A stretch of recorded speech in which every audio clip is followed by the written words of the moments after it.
E cos cofundadores dos grupos Fuxan os Ventos e a Kenya, Mimi e Mero, despedimos o informativo hoxe cun anaquiño da actuación que ofereceron con grande éxito o pasado venres en Lalín, na aula cultural do Centro Comercial Pontiñas. Con eles despedimos, grazas por estar aí. E temos que ser un pouco egoístas e querernos a nós, e o noso, e co noso querer todo canto se nos poña adiante. Eso foi o motor de que levemos 48 anos cantando, desde que don Xesús Mato chegou, viña de Lalín, tiña todo o pelo negro, tiña, eu creo que foi a última chilaba que usaba, a sotana que usou Mato, despois duroulle moito tempo, ultimamente xa brilla. Alén do teu recordo tal vez somos sombras facendo sucos pola cinza, o clamor desta dea regresando a un oficio nocturno de arrepíos. Muller amarga, escura, flor de noite, amarte foi dolor e lúa negra.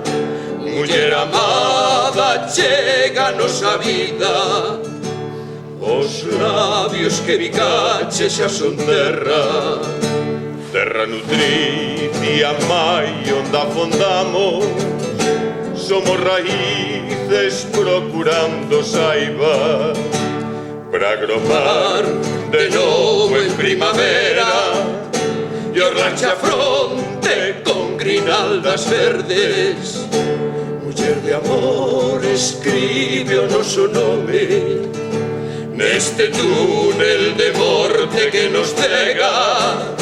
Non lo escribas coa tinta dos exilios, polla a tua pluma na luz do sol primeiro. Convoco vos a loita en desespero, coa palabra xa cansa de derrotas, que o silencio está acabando cos menceres e a razón non aluma caldevera, sen xustiza, nin xuicio, nin sentencia. Que nos comen os tecnócratas traidores que só pensan que vivir é fría cadea para os outros, non para eles que o gobernan. E uns tras outros producen en ringleiras profecías de novas primaveras. Chaqueteiros mentidores, salvapatrias que se agachan por detrás da ramalleira para usaren a mudez como resposta, cun sorriso perverso de rastreiros, no humillante labor de tirar pedras desde a sombra, como sempre, e fan burlas en que os vexan. As revistas da neutra posición que nada arrisca, que engaiolan os coitados por algunha conveniencia, ou aqueles que vencidos nunca soñan nin esperan. E aínda así, coa fatiga das batallas venceremos, como non, co orgullo da lingua por bandeira, pois é nosa e son nosa a nosa terra. E terán que devolver canto furtaron, convertendo en dozura a súa dureza, e un a un proclamar os silenciados, como non, a máis ruín da súa miseria. Na ilegal usurpación dun breve soño, ver Galicia gozando a súa existencia e os galegos compracidos na autoestima, rexeitando dunha vez, dunha por todas, a mentira, a ruindade e tanta merda. Que nos comen os traidores salvapatrias, que nos levan pola corda para a condena, que o silencio está acabando cos menceres e a razón non aluma caldevera, confundindo a nosa voz e no furto da memoria, facendo nesta loita a néboa aínda máis mesta.